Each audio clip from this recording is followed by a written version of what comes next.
भारत में Simon commission को लेकर के कैसे अलग अलग प्रतिक्रियाएं शुरू हो चुकी थी।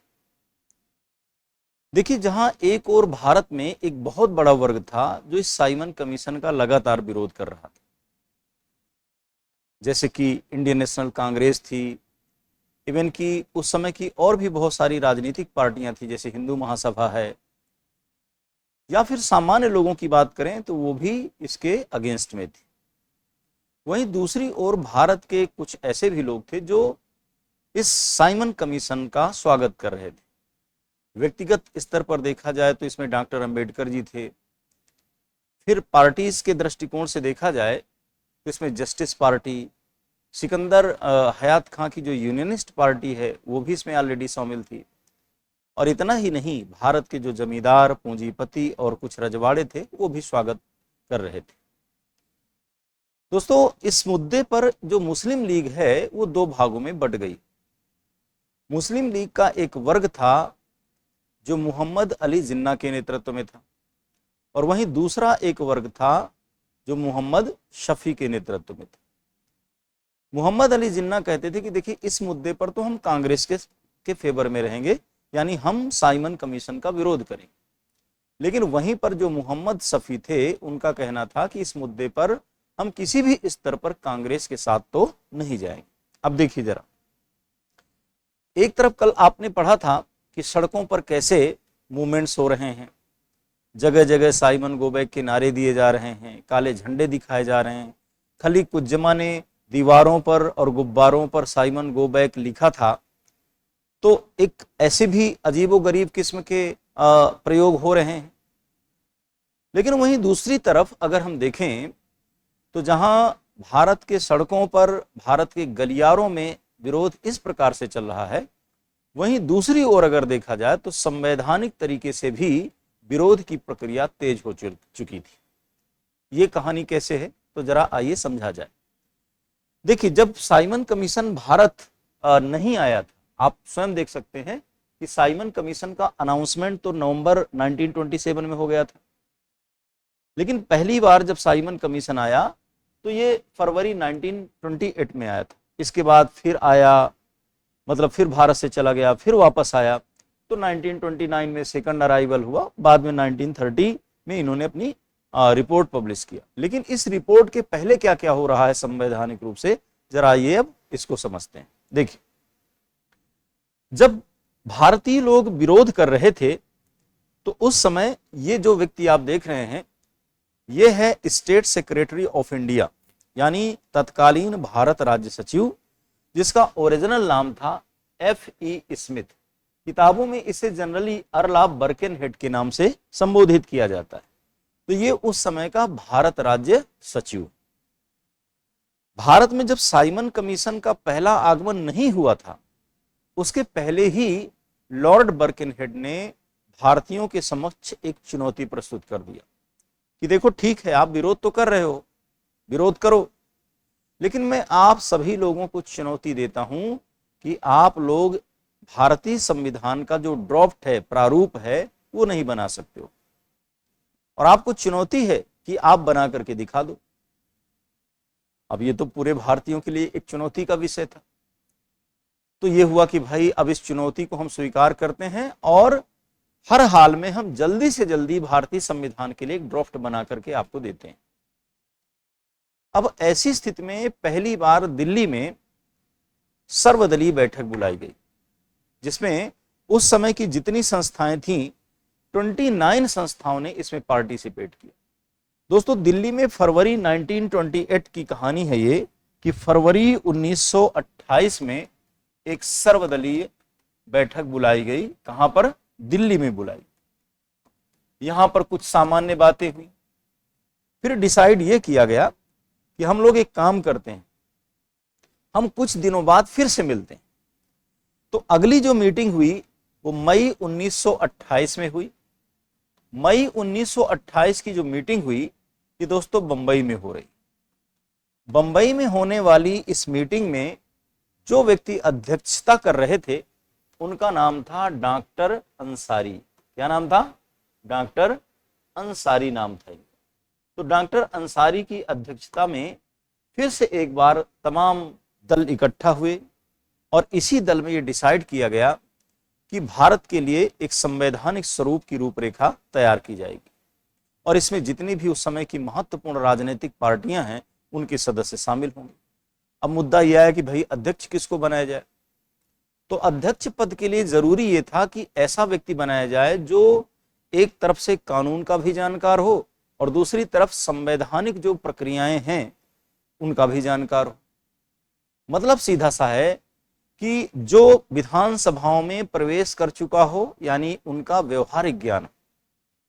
आपको पता है दोस्तों कि CR दास और जो मोतीलाल नेहरू थे उन्होंने स्वराजवादी पार्टी की स्थापना किया था। तो मोतीलाल नेहरू को केंद्रीय विधानसभा में कार्य करने का एक तरह से अनुभव भी है और दूसरी तरफ एक अच्छे लॉयर थे तो उनको कानून की भी अच्छी जानकारी। तो डॉक्टर कुरैशी जी ने कहा कि ऐसा है, मोतीलाल नेहरू जी को अध्यक्ष बनाया जाए। इनकी अध्यक्षता में एक 9 सदस्यीय जो कमेटी है उसका गठन किया जाए। तो ऐसी कंडीशन में मोतीलाल नेहरू की अध्यक्षता में एक कमेटी का गठन कर दिया गया और मोतीलाल नेहरू अध्यक्ष हैं। इसके अतिरिक्त जो 9 सदस्य हैं वो इसमें और भी हैं। अब इस 9 सदस्यों में जितनी भी उस समय की महत्वपूर्ण पार्टियां हैं वो सभी के सभी शामिल हैं। जैसे एग्जाम्पल के तौर पर अगर हम देखें तो जो मुस्लिम कम्युनिटी है, इस मुस्लिम कम्युनिटी से 2 लोगों को शामिल किया गया। एक थे शोएब कुरैशी और वहीं दूसरी ओर एक व्यक्ति और थे जिनका नाम था अली इमाम। तो 2 लोगों को इसमें शामिल कर लिया गया, यानी अली इमाम हो गए प्लस जो शोएब कुरैशी हो गए वो हो गए। इसी प्रकार से हर एक महत्वपूर्ण पार्टी से सदस्यों को शामिल किया गया। जैसे इंडियन नेशनल कांग्रेस से सुभाष चंद्र बोस को शामिल किया गया, नॉन ब्राह्मण पार्टी से जीपी प्रधान को शामिल किया गया, हिंदू महासभा से 2 सदस्य शामिल किए गए, MS जयकर और इसी प्रकार से MS अड़े, ये 2 सदस्य शामिल किए गए। ऐसे ही लिबरल पार्टी से तेज बहादुर शप्रू को शामिल किया गया, सिख पार्टी से मंगल सिंह को शामिल किया गया। तो कहने का मतलब यह है कि मोतीलाल नेहरू प्लस 9 अन्य सदस्यों को शामिल किया गया। अब इन्होंने भारतीय संवैधानिक स्वरूप की जो रूपरेखा है वो बड़ी तेजी से बनाना सबने शुरू कर दी। सब कुछ ठीक ठाक लग रहा था और ऐसी स्थिति में अब जब इन्होंने बहुत ही जल्दी ही इस पूरे ड्राफ्ट को एक तरह से कहा जाए कंप्लीट किया और ड्राफ्ट को कंप्लीट करने के बाद अब फिर से जब इन्होंने बना लिया तो फिर से मीटिंग हुई। पहली बार दोस्तों जो मीटिंग हुई यानी ड्राफ्ट को बनाने के बाद ये लखनऊ में हुई। लखनऊ में जब मीटिंग हुई तो मोतीलाल नेहरू ने उसके जो प्रमुख प्रोविजंस थे उनको पढ़ा। और एक चीज ध्यान रखिएगा, लखनऊ में ये जो मीटिंग हो रही है इसमें मोतीलाल नेहरू ने जब ड्राफ्ट को पढ़ा तो बहुत ज्यादा इसका कोई विरोध नहीं हुआ, लेकिन बाद में इसका एक दूसरी मतलब मीटिंग बुलाई गई कलकत्ता में और कलकत्ता की इस मीटिंग के अध्यक्ष पुनः एक बार डॉक्टर अंसारी ही बने। तो इस तरह से मोतीलाल नेहरू की अध्यक्षता में बनाई गई जो समिति थी उसका नाम पड़ा मोतीलाल नेहरू रिपोर्ट अर्थात नेहरू रिपोर्ट। ठीक है ना। और इस नेहरू रिपोर्ट में क्या क्या कहा गया है, कैसे इसके विरोध की रूपरेखा तैयार होती है, वो आइए जरा समझते हैं। अब क्या कहा गया है इस रिपोर्ट में, जरा देखिए नेहरू रिपोर्ट में क्या क्या कहा गया है। देखिए इसमें वैसे तो बहुत सारी बातों को कहा गया है, लेकिन खास तौर पर जिन मुद्दों पर चर्चा की गई वो कौन कौन सी चीजें। पहली बात तो ये कहा गया कि जो इंडिया है, भारत है, वो ब्रिटिश सत्ता के अधीन ही रहेगा, अर्थात हमें अधिराज्य चाहिए, हमें डोमिनियन स्टेटस चाहिए। हमें क्या चाहिए? Dominion status. एक तो अधिराज्य हमें दे दो, दूसरी बात क्या है, हमारे मूल जो अधिकार हैं, फंडामेंटल राइट्स हैं, वो हमें दे दिए जाएं। दोस्तों आज की डेट में जब हम भारतीय संविधान को पढ़ते हैं तो उसके तमाम ऐसे मूल अधिकार हैं जैसे वाक एवं अभिव्यक्ति की स्वतंत्रता, प्रेस की स्वतंत्रता, आवागमन की स्वतंत्रता, संघ बनाने की स्वतंत्रता, इन सब की बातें इसमें ऑलरेडी मेंशन की गई थी। खैर, अब आइए जरा देखा जाए। फिर इन्होंने कहा कि भाषा के आधार पर राज्यों का पुनर्गठन होना चाहिए। अब देखो, आगे चल करके जब भारत आजाद हो जाएगा तो यही बात आगे चल करके कांग्रेस के लिए ही समस्या बन जाएगी। आप जब आगे पढ़ते हैं तो पढ़ते हैं कि पोट्टी रामल्लू के नेतृत्व में कैसे फिर भाषा के आधार पर राज्यों के पुनर्गठन की कहानी शुरू होगी, कितना विरोध होगा। तो एक बात ये यहां पर कही गई। दूसरी बात क्या है, इन्होंने कहा कि भारत जो होगा ये एक संघ होगा, अर्थात जो सेंट्रल गवर्नमेंट होगी ये पावरफुल होगी। और फिर इसके बाद इसमें कहा गया कि देखिए, जो मुस्लिम कम्युनिटी है, इस मुस्लिम कम्युनिटी को जो 1909 में विधानसभाओं में पृथक आरक्षण की फैसिलिटी दी गई थी, या ये कहा जाए कि जो सांप्रदायिक निर्वाचन की फैसिलिटी दी गई थी, इस सांप्रदायिक निर्वाचन को क्या किया जाए, समाप्त कर दिया जाए। तो ये बातें इसमें कही गई। अब जरा समझिए, ऐसी तमाम बातें नेहरू रिपोर्ट में रख दी गई। अब देखिए, इनमें से कई ऐसे मुद्दे थे जिनको लेकर के बहुत सारे लोगों ने विरोध करना शुरू कर दिया। सबसे पहले नंबर पर अगर हम बात करें इस मुद्दे पर, डोमिनियन स्टेटस, डोमिनियन स्टेटस को लेकर के सुभाष चंद्र बोस और इसके बाद जवाहरलाल नेहरू, सत्यमूर्ति, ऐसे तमाम नवयुवक थे जिन्होंने इस मुद्दे का विरोध किया। इन्होंने कहा हमें ये तो बिल्कुल स्वीकार है ही नहीं, कब तक हम ये डोमिनियन स्टेटस चिल्लाएंगे, हमें हर हाल में पूर्ण स्वराज चाहिए। यानी हम अब ये अधिराज्य नहीं चाहिए, हमें पूर्ण स्वराज चाहिए। कहने का मतलब अब हमें एक कंप्लीट इंडिपेंडेंस की सिचुएशन चाहिए। तो इस आधार पर इन लोगों ने विरोध किया। उधर मुस्लिम लीग का जो विरोध है वो इन दो मुद्दों को लेकर के आ गया, यानी एक सांप्रदायिक निर्वाचन का मुद्दा और एक संघ और केंद्र का मुद्दा, यानी संघीय व्यवस्था का मुद्दा। देखिए, इस समय जो मोहम्मद अली जिन्ना थे वो अपनी पत्नी की दवा कराने के लिए पेरिस गए हुए थे। वहां से वापस आए, तो उन्होंने पूछा कि भाई क्या बात है, क्या हुआ, नेहरू रिपोर्ट में कौन कौन से प्रोविजंस हैं और खासतौर पर मुस्लिम कम्युनिटी के लिए कौन कौन सी चीजें आई।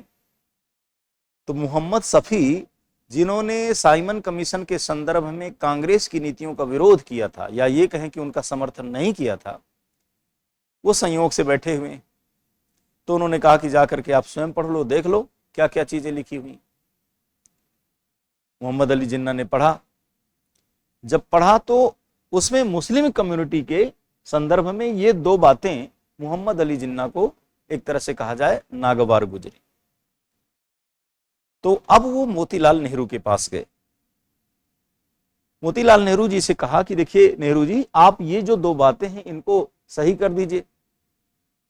पहली बात, जो 1909 में पृथक आरक्षण या सांप्रदायिक निर्वाचन पद्धति की शुरुआत हुई थी, उसको आपने 1916 में, यानी इंडियन नेशनल कांग्रेस ने 1916 के लखनऊ पैक्ट में स्वयं स्वीकार किया है। तो अब फिर इसका विरोध करने का क्या मतलब बनता है।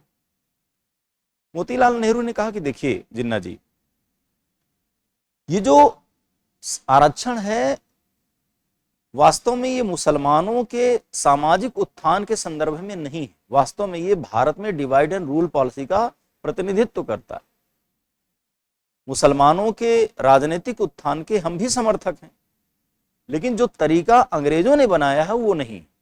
दोस्तों ध्यान रखिएगा, ये जो 1909 में विधानसभाओं में मुसलमानों को आरक्षण दिया गया था, या ये कहें कि पृथक निर्वाचन पद्धति की व्यवस्था की गई थी, वो आज की तरह का आरक्षण नहीं है। इसका मतलब ये था कि मुसलमानों को केवल मुसलमान ही वोट दे सकता है। इसका सीधा सा मतलब ये है कि जो मुस्लिम कम्युनिटी है वो भारत की अन्य कम्युनिटी से राजनीतिक रूप से अलग हो जाएगी। जब एक वर्ग को किसी दूसरे वर्ग के मत की आवश्यकता ही नहीं होगी, तो स्वाभाविक सी बात है वो केवल अपने ही जो संप्रदाय के लोग हैं उनके प्रति ही तुष्टीकरण की नीति अपनाएगा। यानी भारत में विभाजक रेखाएं बड़ी लंबी हो जाएंगी। तो ऐसी स्थिति में मेरे दृष्टिकोण से यह व्यवस्था उचित नहीं। मोहम्मद अली जिन्ना ने कहा कि फिर ठीक है, आप एक काम करिए, जो आपने ये संघ की व्यवस्था की डिमांड किया है, इसके स्थान पर आप क्या कर दीजिए, इसके स्थान पर आप कर दीजिए कन्फेडरेशन, यानी एक तरह से कहा जाए तो आप इसके स्थान पर परिसंघ कर दीजिए। देखिए, पहली बात तो समझिएगा जरा, जो परिसंघ होगा वो एक ऐसी व्यवस्था होगी जिसमें जितने भी राज्य होंगे उनको एक स्वतंत्र देश की तरह ट्रीट किया जाएगा। उनको ये पावर होगा कि जब भी वो चाहें तो जो केंद्र की सत्ता है, यानी जो देश है, उससे अलग हो सकते हैं। यानी अगर सपोज दैट गुजरात है, पश्चिमी बंगाल है या पूर्वी बंगाल है, कोई भी राज्य है, अगर वो चाहे, जब भी चाहे, तो भारत से अलग हो सकता है। केंद्र कमजोर होगा, जो राज्य होंगे उनके पास शक्तियां पर्याप्त मात्रा में होंगी। अच्छा, जिन्ना का कहना यह है कि देखिए, हमारी संख्या कम है, हम कभी भी केंद्रीय सत्ता में नहीं आ पाएंगे इलेक्शन के माध्यम से, खासतौर पर जनरल इलेक्शन के माध्यम से। तो अगर हमारे अधिकारों की प्राप्ति हमें चाहिए तो हम कैसे प्राप्त करेंगे? तो बेहतर यह होगा कि ऐसे राज्यों का निर्माण किया जाए जो भारत के अधीन होंगे, लेकिन वो राज्य पावरफुल होंगे, उनको डिसीजन मेकिंग का पावर होगा और उनको भारतीय जो संघ है उससे आवश्यकता अनुसार अलग होने का भी पावर होगा, उनकी अपनी सुप्रीम कोर्ट होगी, ये इनका कहना है। मोतीलाल नेहरू ने कहा कि जिन्ना जी, क्या बात कर रहे हैं आप क्यों संप्रदायगत चेतना से ऊपर नहीं निकल रहे हैं? जरा याद करिए कि भारत में कितने आक्रमण हुए, और ये आक्रमण क्यों हुए? क्योंकि एक मजबूत केंद्र नहीं था। जब ये पुनः अपने अपनी आवश्यकता के अनुसार, अपने अपने स्वार्थों के अनुसार फिर से स्वतंत्र होना शुरू कर देंगे, तो ऐसी कंडीशन में भारत फिर से छोटे छोटे टुकड़ों में बढ़ जाएगा, और जब छोटे छोटे टुकड़ों में बढ़ जाएगा तो नेचुरली फिर से भारत में आक्रमण होने शुरू हो जाएंगे। तो भारत की एकता के लिए, अखंडता के लिए केंद्र का मजबूत होना बहुत आवश्यक है। इसलिए इस परिसंघात्मक व्यवस्था को तो भूल ही जाइए। तो मोतीलाल नेहरू ने इसको भी रिजेक्ट किया, इस मांग को, और इस मांग को भी रिजेक्ट कर दिया। जिन्ना इसके बाद पहुंचे कहां? महात्मा गांधी के पास। महात्मा गांधी से कहा कि देखिए, मुसलमानों के लिए भी कुछ अलग से व्यवस्थाएं होनी चाहिए। गांधी जी ने इस मुद्दे पर कहा कि देखिए, मोतीलाल नेहरू कानून के अच्छे विशेषज्ञ हैं और मुझे लगता है कि आपको भी राष्ट्रीय चेतना का ध्यान रखना चाहिए। अब यहां से मोहम्मद अली जिन्ना अपमानित महसूस करते हुए वापस आए। मोहम्मद शफी फिर से बैठे हुए, उन्होंने कहा, क्यों जिन्ना, हो आए, आप जो चाहते थे वो मिल गया? जिन्ना चुप हो गए। और यही वो समय था जब मोहम्मद शफी ने मोहम्मद अली जिन्ना को प्रमोट किया कि देखो, हमें हर हाल में अपने अधिकारों की प्राप्ति के लिए फिर से प्रयास करना होगा। बस फिर क्या था, मोहम्मद अली जिन्ना ने अब जो लॉर्ड बर्किनहेड है उसके समक्ष मोतीलाल नेहरू की कमेटी के द्वारा प्रस्तुत रिपोर्ट के पैरेलल एक रिपोर्ट और पेश कर दिया, जिसे जिन्ना की 14 सूत्रीय मांगे कही जाती। जिन्ना की 14 सूत्रीय मांगों में क्या है, अब आइए इसके विषय में जानकारी लेने का प्रयास करते हैं।